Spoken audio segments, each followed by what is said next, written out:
Okay, so listen up. You go to bed on time, but then you end up scrolling on your phone for hours and not actually falling asleep. Does this sound familiar to you? A 2016 study found nearly 3 out of 4 adults delay their sleep at least once a week for no apparent reason. Sleep expert Amanda Jewson is going to tell us why we're doing it, how to stop doing it. Good morning to you. Good morning. And there's a name for this, sleep procrastination. So explain what that is.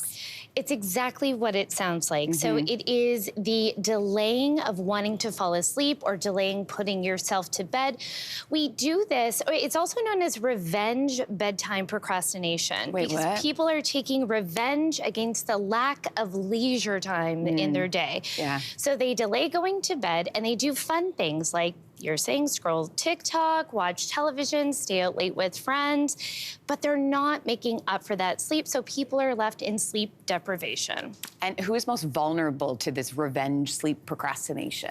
Well, the studies around this are actually pretty new. So the concept of this is relatively new. However, a 2019 study out of Poland suggests that both women and students are the prime candidates for sleep procrastination.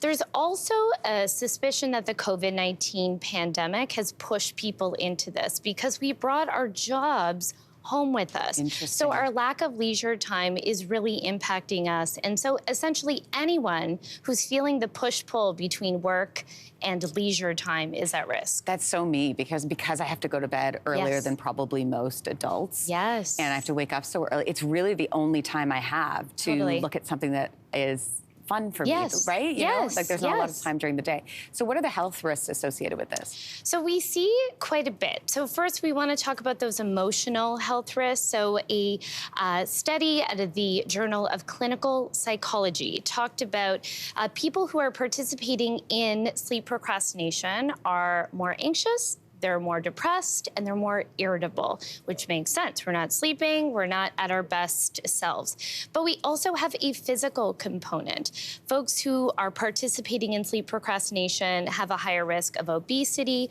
cardiovascular disease, and, you know, in this day and age, catching just about any virus that is thrown at us. Honestly. Okay, so how can people stop pushing back their bedtime? So, you know, sleep procrastination is actually a big deal with my clientele. I work with new moms primarily. And so I always say the first thing that we have to do is admit that there's a problem. If you are getting less than 7 hours of sleep, I just put my hand up every night. Every night. Yeah. But if you're tired and you know that you're doing it, it's time to make a change. Then we need to consider what we can do during our day to create balance. So even scheduling, you know, for someone like yourself, you go through your calendar, you're gonna block out 15 to 30 minutes of leisure activity.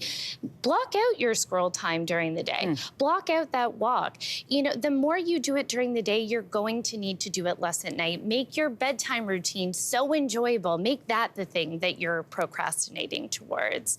Then you want to do the not so fun things. You want to take out all of those electronics from your room. You want to make sure that there's nothing that's keeping you awake. You want to go to bed at the same time every night. You want to wake up at the same time every morning. That'll make your body kind of cue you that, hey, it's time to go to bed. It's time, you know, to wake up. It'll make going to bed so much easier. And then finally, there was a 2022 study that said that sleep education is a protective factor against sleep procrastination. So obviously keep watching your morning. Oh my gosh, especially when you're on. Quick question about, so let's say you want to set your bedtime for 9 o'clock, okay? Bedtime. So let's say you get into bed at 9 o'clock. How much time should you give yourself just to like hang out before you should really shut it down? Great question. So they say an hour before you're taking away any sort of stimulus. So screens, telephone, anything stressful in your life. You don't want to go to bed too early. So if you want to be in bed at 9, you don't want to be doing super duper boring things like, you know, laying in bed or meditating because your sleep pressure isn't building at the same rate. So give yourself a good half hour of maybe a nice skin routine, reading a book, you know, something calming that isn't screen related. Does that make sense? Well, I'm just wondering because when I go to bed, like I have to read before I go to bed. So I'm in the bed and then I'll read. And then sometimes that's when the procrastination kicks in because it could be 5 minutes or 30 minutes. but I'm wondering if there's an optimal night, like once my head is, or like once my body's in the bed, should I just have like a 10-minute window where the lights go down? Yeah, you could do that, like a little wind down routine. I'm wondering, is your phone in your room with you? Both phones? They are.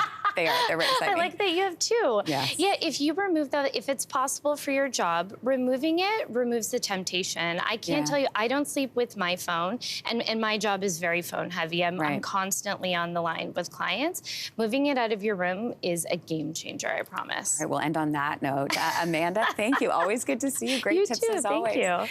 Hey, thanks for watching. If you liked this, be sure to subscribe here, or you can check out more Your Morning videos right here.